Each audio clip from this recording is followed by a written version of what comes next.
پښتو ادبي سوسایټي اسلام آباد د کال 1980 نه تر دې دمه د پښتو ژبې ادب پرمختګ او ترقۍ لپاره د مارګلې په لمن کې د اسلام آباد په دې رنګولینه ګلورینه فضا کې د پښتو ژبې ادب د پرمختګ او ترقۍ لپاره هلې ځلې کوي.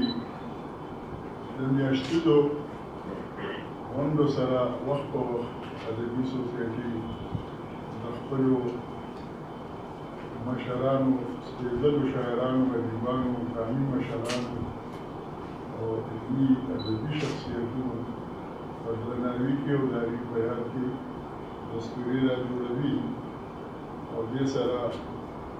د پښتو ادبي سوسایټۍ اسلام آباد خپل یو مطبوعاتي سلسله روانه ده او ګڼ شمېر کتابونه ادبي سوسایټۍ لخوا چاپ شوي دي او خپاره شوي دي. نن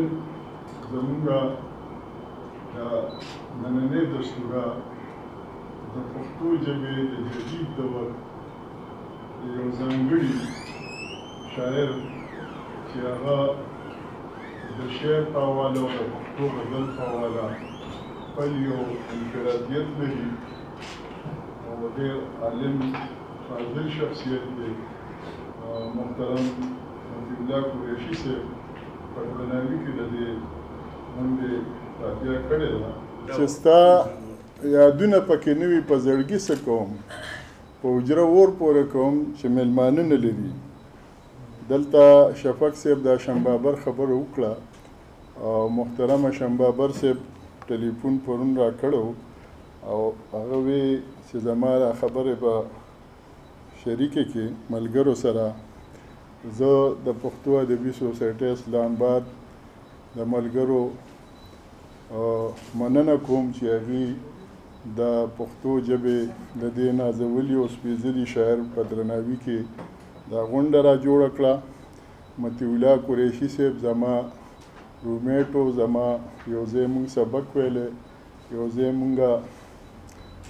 نوکري کړې ده. هغه یو سپېڅلی شخصیت دی، ډېر نفیس او ډېر نرم خویه. د دې سره د شعر په حواله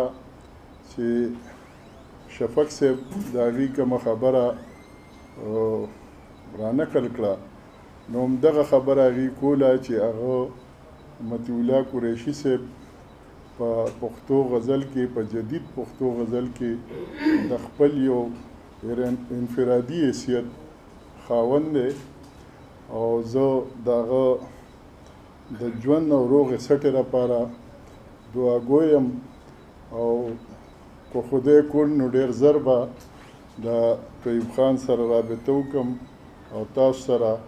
او هغه سره د هغه پوښتنې له به کور ته ورشم.